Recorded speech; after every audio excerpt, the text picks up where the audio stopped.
দিনের সার।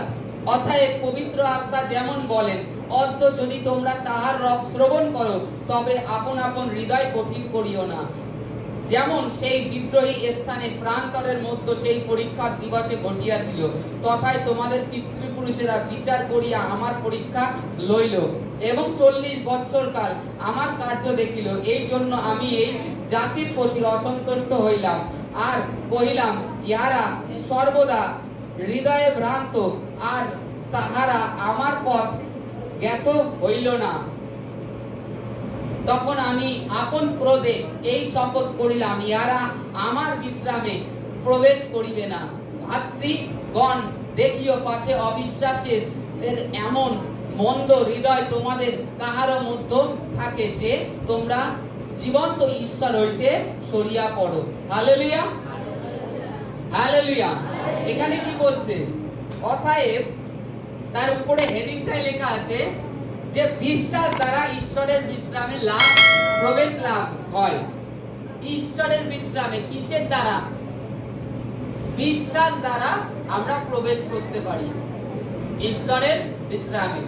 আজকে দেখি এখানে কি বলছে। প্রথমে বলছে, অতএব পবিত্র আত্মা যেমন বলে, অদ্য যদি তোমরা তাহার রব শ্রবণ করো, তবে আপন আপন হৃদয় কঠিন করো না।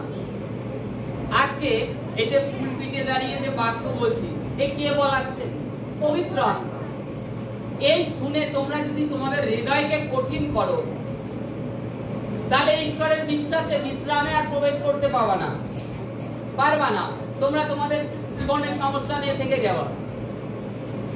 আজকে যদি দেখি, যখন এখানে ঈশ্বর কি করলেন, যখন মিশর থেকে ইসরায়েল সন্তানদেরকে বের করে নিয়ে আসছিলেন, প্রথমত মিশর দেশে রাজা ফারাউনের হাতে যখন যে ইসরায়েল সন্তানরা ছিল, তাদেরকে কঠোর দাসত্ব করাতো, ইট বানাতো, এই কাজ দিত।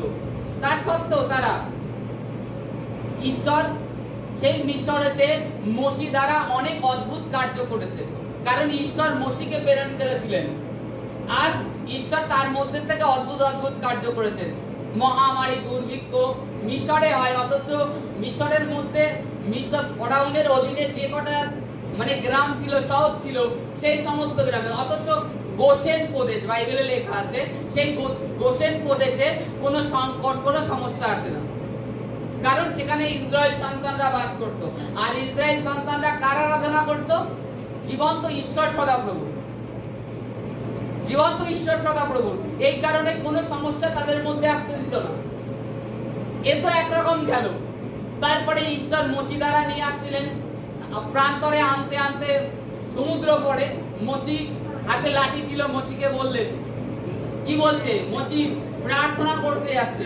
মোশি বলছে, আমি তোমাকে, মোশিকে বলছি ঈশ্বর, আমি তোমাকে অধিকার দিয়েছি, তোমার হাতে কি লাঠি, সেটা দিয়ে জলে আঘাত করো। যেই জলে আঘাত করলো, দুভাগ হয়ে গেল সমুদ্র দুভাগ হয়ে গেল। তারপরে কি করলো? ওপারে উঠলো, খেতে পারছে না, তখন ঈশ্বর স্বর্গেতে মান্না দিল।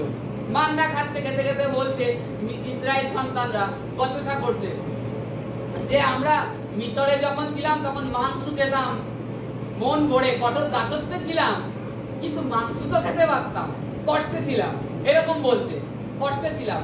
তখন মোশি কি করে? ঈশ্বরের কাছে প্রার্থনা করে। ঈশ্বর কি করে?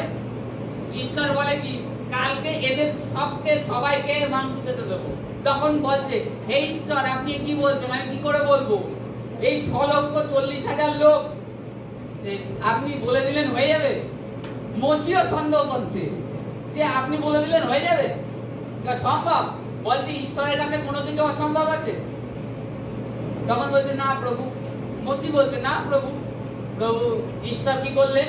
পূর্ব বায়ু চালালেন, চালিয়ে যত ভারী পাক্য ছিল সব তাদের দিয়ে ফেলে দিলেন। তারা 2 মাস তৃপ্তিভর মাংস খেয়েছে, আর তাতে অনেক লোক মাংস খেয়ে মরেও গেছে, এত মাংস খেতে দিয়েছে। তারপরে কি করেছে? ঈশ্বর যাক ওখানে চলছে, যেতে যেতে আবার পথে যাচ্ছে, যেতে যেতে কি করছে? যেতে যেতে তাদেরকে বলছে যে এমন স্থানে নিয়ে আসলে এবার তো জল না খেয়ে মরে যাবো, মরুভূমির মধ্যে দিয়ে। ঈশ্বর পাথর থেকে জল বের করে দিলেন। পাথর, মনে করুন একটা বিশাল বড় পাথর, সেই পাথরে লোকের নিচে জলের জন্য কোথায় খুঁজে? মাটির নিচে। মাটিতে না, পাথরে আঘাত করো। ঈশ্বর পাথর থেকে নদী বইয়ে দিলেন। সাপে কামড়াচ্ছে, ঈশ্বর বললেন পিতলের সাপ নির্মাণ করো। এইভাবে তাদের হৃদয়, তারা ঈশ্বর সদাপ্রভু তাদের জীবনে এত চমৎকার করছে, তা সত্ত্বেও তাদের মন ধীরে ধীরে কঠিন হয়ে যাচ্ছে। মসির বিরুদ্ধে, ঈশ্বরের বিরুদ্ধে নিয়ত তারা। ঈশ্বর এত চমৎকার করছে, তারপরেও তারা ঈশ্বরের বিরুদ্ধে কঠোর হয়ে যাচ্ছে। ঈশ্বর আছে আদৌ? ঈশ্বর তাদের সাথে মেঘ হয়ে, মানে দিনের বেলায় রৌদ্রের জন্য মেঘ হয়ে, রাত্রে বেলায় আগুন স্তম্ভ হয়ে তাদের সঙ্গে সঙ্গে যেত, তারপরেও মসির কাছে এসে বচসা করতো। তারা তাদের হৃদয়টাকে কঠিন করতো। তাই এখানে বাইবেলে বলছে, অদ্য পবিত্র আত্মা যেমন বলে, অদ্য যদি তোমরা তাহার রব শ্রবণ করো, তবে আপন আপন হৃদয়কে কঠিন করো না। কি তোমরা আজকে যে প্রভুর প্রাঙ্গণে এসছো, প্রভু কি তোমাদের জীবনে অদ্ভুত কার্য করেননি? তাহলে প্রভুর বিরুদ্ধে কেন বলতে যাচ্ছ? প্রভুর উপরে বিশ্বাস রাখো, যে তার কাছে এইরূপ ধন্যবাদের সহিত প্রার্থনা করো, প্রভু সেই কঠোর সময় ছিলাম, আমি বিছনায় পীড়িত ছিলাম, তখন যখন উঠিয়েছো আমাকে, আজও প্রভু তুমি আমাকে উঠিয়েছো, আমি বিশ্বাস করি। এইখানে প্রভু তার বাক্যে এইটাই আমাদেরকে বুঝাতে চাচ্ছেন, ইসরায়েল সন্তানের মতন হয়েও না। আজকে তোমরা যতদিন হোক প্রভুকে জেনেছো, প্রভু তোমাদের জীবনে অদ্ভুত অদ্ভুত কার্য করেছেন, অদ্ভুত অদ্ভুত কার্য করেছেন। অতএব তোমরা তোমাদের ঈশ্বরের উপরে বিশ্বাস রাখো, বিশ্বাস রাখো যে পবিত্র আত্মা কি করতে পারেন, পবিত্র আত্মা কি করতে পারেন। তারপর তাই এই কারণে বলছে, 40 বছর তোমার পিতৃপুরুষদেরকে আমি প্রান্তরে হাঁটিয়েছি, 40 বছর হাঁটিয়েছি। কারণ যার রাস্তা ছিল 11 দিনের রাস্তা, তা নাকি 40 বছর হাঁটিয়েছে প্রভু। তার মানে বুঝতে পারছো, কারণ তাদের হৃদয় কঠিন হয়ে যেত, খাওয়া দাওয়া হয়েছে ভুলে যেত, কিংবা গলা শুকিয়ে যাচ্ছে, মরুভূমির থেকে নিয়ে যাচ্ছে, পাথর থেকে জল বের করে দিচ্ছে, যে আমি তোদের ঈশ্বর সদাপ্রভু দেখ। তারপরে তাদের হৃদয় কঠিন, পারি। এইটাই যেন না হয় আজকে, এই কারণে পবিত্র আত্মা আমাদেরকে তিনি তার বাক্যের মাধ্যমে জানিয়ে দিয়েছেন, যেন আমরা ওই ইসরায়েল সন্তানের মতো ভুল না করি। প্রভুর পথে চলতে চলতে যেন প্রভু আছে, আদৌ আছে, তাহলে আমার এত সমস্যা কেন, কেন আসছে আমার এত সমস্যা? আমরা আমাদের হৃদয়কে কঠিন না করি। তাই বলছে, অত তাহার রব শ্রবণ করলে নিজেদের হৃদয়কে কঠিন করো না। কারণ ঈশ্বর তোমাদের পিতৃপুরুষকে ঘুরিয়েছিল, কারণ তাদের হৃদয় কঠিন করত।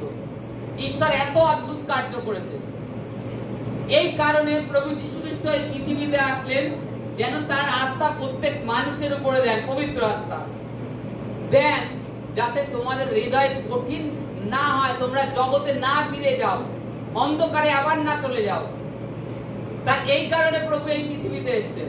অতএব তার রব যখন শ্রবণ করেছো, তার দ্বারা অনেক মিরাক্কেল চমৎকার দেখেছো, যা কিছুই আসুক না কেন তার কাছে স্থির হয়ে বিশ্বাসে দাঁড়িয়ে থাকো, যে ঈশ্বর লাল সমুদ্রকে দুভাগ করেছে, তুমি বিছনায় ছিলে সেখান থেকে তুলেছে।